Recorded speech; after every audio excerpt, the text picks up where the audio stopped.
Hey everybody, it's Ashley here from Lovely Commotion. Happy Sunday! I am crossing my fingers that you are on a little break right now. Maybe a little bit of winter break. I'm hoping for you. I currently am, and I'm quite excited about it. So I'm hoping you get a much needed break this year. Today, I want to talk all about when center time gets overwhelming. I don't know about you, but I like to keep my center time fresh and engaging. I just get so overwhelmed with actually doing it all. It is so much work. But I found over the years that if I just stick to my plan, I can do a little better. More than a little better. I stay on top of it. I feel great about it. And there isn't very often where I can't seem to fit it all in now that I kind of follow this plan. So I kind of wanted to share that with you today. Maybe it will help you because I do not want you to be feeling defeated like I was when you go to change everything out and it's like, oh my gosh, I don't have enough time. And plus, like, now I have to go find all the things, figure out what I'm even going to put in these centers, find the things, and then find the time to do, the actual change out itself. I actually used to come in to preschool on my days off every other week to flip over my classroom centers. It took me several hours. It was time consuming. It was my day off. That really wasn't what I should have been doing. That certainly isn't a routine for self-care by any means. But even before I got to school to change them out, I still had to decide what I was going to be doing and prep all the things that I was going to be bringing in. And so definitely got a little much. I'm happy to report I no longer do that. It was just too much. It just took too much of my time and I really dreaded doing it. I didn't like to go in when I wasn't in that day. I would have much rather worked on things to help you all. So I stopped doing it and figured out that I need to figure out a plan to get this done while I am already there. So with that, I know that it's so tempting to leave them the same all the time. And I know that we don't necessarily get paid enough or appreciated enough to put in so much extra time and effort. But we also know the power of play, and we know that importance of using our environment as a second teacher. And so I knew that I had this thing that I knew I needed to do. And of course, I find that my behavior problems are less because there are new engaging things more often. Just a little side note on that. But I needed almost that balance of, I know this is important for my students. I know this is the way that they learn best. I know this is what I want to do, but how do I manage that so that I'm not burning myself out and, every weekend working on school stuff, which we all know we do far too often, right? So I really kind of just dug in and mapped out what I wanted to do. So I got out a piece of paper and just started organizing my thoughts of how can I make this easier? Tends to be what I do with all problems that come my way, and it really helps me. And, with a few tweaks and things, I kind of came up with a plan that works pretty darn well for me. If I do say so myself. And while I understand that may not be helpful to you, I do want to share just in case it does help someone. So I've broken these down into 4 steps, and I'm hoping it's helpful to get your mind jogging. Maybe just I hadn't thought of that. Or like I'm usually saying, why didn't I think of that? Just trying to get you to maybe take some time, step away if you can, or make it a more organized attempt at getting things done. So let's start on step 1. Step 1 is decide on which centers that you want to change out on a regular basis. So these would be the ones that you don't keep the same all the time, right? There are some that I keep the same all the time and some that I change out regularly. And so make a list of those ones that you want to change out regular. Excuse me, my mouth is not working today. Make a list of the ones you want to change out regularly. For me, that at the time where I kind of came up with all that, I decided to change out my dramatic play, my science center, my sensory table, and my library. And now I change out about 8 centers, but I worked myself up to this number. I started with what I felt like was manageable, and that was 4 for me. If it's less than that for you, do not feel bad at all. Even just changing out 1 center is going to be, you're going to notice a huge difference in the engagement of your children. But for my centers, I did not really touch. I may have put some seasonal things in here and there, but that was Block Center, Art Center, Writing Center, Math Center, Play-Doh Center. Pretty much everything else was untouched. I might put some occasional theme stickers or stamps or seasonal Play-Doh mats. Might do some of that, but overall, they stayed the same. And I think it's great to have a balance of things that change and a balance of things that don't. I can tell you that if I changed out my complete block center and took a lot of their staple blocks away, the cardboard, the wooden, the magnetiles, they might come for me. Like, they would not be okay. And so while I think they like the newness, the familiarity of some of them is also something that they crave. So we kind of have this balance of some I change, some I stay the same. So right now, just decide, like, step 1 is write down those centers that you want to change out. And then we'll go to step 2 and we'll decide on kind of that duration. But right now, just write them out. Which centers do you maybe already change out, but you find that it's all, you need a better system? Write them out. And maybe if you have too many on your list, start crossing some of them out.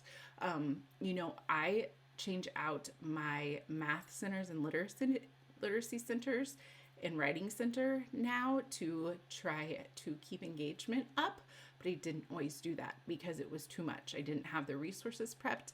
I didn't have the materials gathered. And as much as I really wanted to have everything done that second and it all be just boom, that's not how life works, right? And so I had to settle and decide that I wasn't going to try that this year. And maybe next year I'll add on another set of centers that I want to change out. So I just tell you that so that you'll give yourself a little bit of grace there. Step 2, I want you to decide on the duration that you will change the center out. So are you going to change it weekly? Are you going to change it bi-weekly? Are you going to change it monthly? Are you only going to change it every other month? I really, when I started, just used my prior experience on kind of where did students lose interest in those centers that you're changing. I'll just give you some examples here. For me, Science Center, we change out every 2 weeks. That has been something that has kept them interested in science, when before I used to only change it out once a month. Got super stale. Also, keeping the dramatic play center, I do that for 1 month. I used to change it out every 2 weeks, and I switched it because of my sanity. I couldn't handle doing all the moving parts of that every 2 weeks. But lucky for me, what I found is that they actually did, it pushed them out into other centers. So when I was changing my dramatic play every 2 weeks, they lived there. They loved the dramatic play center because it was new all the time. Oh, there's Gabby. She's always over here barking. They loved it. And so now that I keep it for a month, it gets a little bit stale, but what it does is it pushes them. It pushes them into other centers because they're kind of done with it. And so I've really liked that. I didn't do it for that reason, but it actually seemed to work out really well. So do that once a month. And then for the library, I change them monthly by theme. Let's see. Some of the other ones that I do now, sensory, I change every 2 weeks. It seems like about every 2 weeks they're kind of done with it. But again, try it out in your classroom. See what, in every group is different. We know that, right? Some of them absolutely live in the dramatic play center and, want that all the time. Some of them don't go to other centers, and maybe that can help you get them to the other centers, but just kind of do some trial and error, but make a plan. Okay. So whether it's based off of what I have seen or what you have seen in your classroom, combination of both, commit to it for several months of this change out schedule and see how it goes. So next to each of the centers that you plan on changing out, write how often you plan on changing them out. right now I change nothing out once a week. Nothing. With my friends being 3 days a week, it's just not enough time. And quite frankly, I will sometimes maybe add a new piece, just like a new little item or a new tray or a new something to it every once in a while. But I never have put a 1 week on it, just because I know myself well enough to know that that will burn me out super fast. Step number 3. So you have your duration, like how long are you going to keep it out there? When are you going to change it out? And now step 3, I want you to stagger it. Stagger, stagger, stagger. Unless you like staying at school past hours, then you really got to stagger your changes. And I found that for me, this was a game changer, because I was coming in, I was changing out my centers all together. And I thought, oh, well, I'm just getting it all done at once. But I was using my day off to do it, right? I was using time that wasn't on the clock because I was too tired to even face the idea of changing out a whole classroom of centers, or at that time 4, but that felt overwhelming for me. And so there was no way I was going to do that after the friends left, because I was tired, right? Especially on a Friday. So then I started moving it to Thursdays, that I would change them out, and then we would just have that new Friday. It wasn't great. But I found that it really works better when you stagger your changes. So for example, I change out my science and sensory every 2 weeks. So technically they could be on the same schedule, right? They could be every Friday, every other Friday I switch them out. But instead I decided to stagger it, because I don't want to be spending excessive amounts of time after school. And so if I can get just one center changed out right after, then that is going to take me a lot less time and feel a lot less overwhelming when I'm just doing it in chunks. And so what I do instead is I change out science on the Friday and sensory on a Wednesday. So Wednesday, I've got it all laid out and I put it in my lesson plans. This is what's being changed out this day. I make sure to bring anything that I need, or, gather things that I need. And there we go. That's done on Wednesday. Then Friday comes and I'll change out that sensory. But that's just for every other week, right?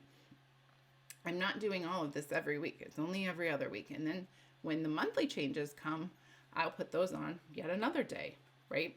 Or I'll make sure that my every 2 weeks doesn't land on that monthly Friday.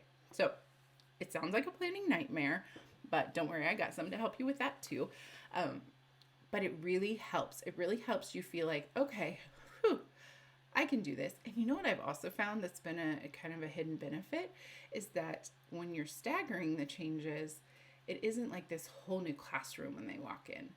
It isn't like, whoa, where do I go first? And all the newness and excitement. It's just, they're just getting changed out gradually. And so they're not having so much of that crazy overwhelm excitement, and they're able to find new changes gradually. And I feel like that's helped them engage better with those centers, because when there's so much to choose from, it's just like from here to there to here to there, and they're not necessarily stopping to take it in. So that has worked so incredibly well for me. It feels so much more manageable.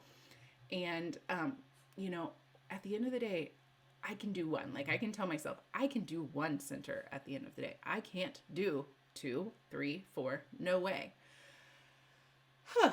It's a lot. I know it's a lot, and that's why I want to share this with you, because this has been working so wonderfully for me. Step 4 is, and you may think I'm crazy, but if you really want to get your plan on and you really want to have the less stress throughout the year, take some time and plan out your center changes in advance and like what they're going to be, because that's going to be one less thing that you have to figure out. So last summer I did a say aloha to a new year planning session, and inside that planning session was a planning matrix for Google Docs, and it lays out what themes I'm doing, what books I'm focusing on, my focus books for literacy units, some other things, but it also focuses on centers. And so I show you in this training how you can go ahead and, here, let me see if I can drop you a picture for it. I go ahead and show you, here it is. Let me grab it. a little bit better here. I know you. Here, let me move these out of the way so you can see it better. You can kind of see right here. So I block them out. So like here's the home center, then it'll be the doctor's office, and it's got the weeks over here, and it's totally customizable to you so that you can kind of decide what's going to go in there. This has been game changer for me. I've always wanted to do it, and I've always kind of done a version of it, but it being on Google Docs has even been bigger game changer. My teaching partner across the hall, she printed hers out and taped it together in one long thing. I absolutely love it. So I just am like, what are we doing? What are we doing? And then also if I'm at school and I, don't have my paper copy or something, I can just look it up on Google Docs. It's awesome. And if I change my mind, I can just go in there and move it around. I don't need to erase anything. I really like my paper planner, but I have to say that this has just really been helpful in laying out, okay, I don't even have to think because I already thought and planned once. So if you're watching this now, you can still sign up for this. There's a link in the description here. You can still sign up for it, watch it as a replay, go through it, make your own planning matrix for the rest of the year. So you can start, you can start with January and go all the way through May, June, whatever your end of the year might be. It's just taking so much stress off my brain and going, oh gosh, what are we going to do next when I'm already tired? But it's so much easier to think and to plan and to, get in the groove when I've had a little bit of time off, whether it be summer or, a winter break or something like that. So if you want to take that, please feel free. I would just love you to just reap the benefits of this matrix as well. You can make it as detailed or as simple as you want. And I show you how to do that all in there. So let me know, drop me a comment. Do you think this plan sounds like it's something helpful for you? Did you have any aha moments? Do you plan on going and maybe grabbing the training or doing some staggering, maybe cutting back on the number of centers that you're changing out or something like that? Drop me a comment. I'd absolutely love to hear it. Maybe you have a cool way that you change out centers to try to keep them less overwhelming. Love to hear that. Sharing is caring. I will see you all, my goodness, next week after Christmas, after the holiday. So I'm wishing you all well and hoping you have a fabulous time with your family and friends. So I'll see you next time. Bye.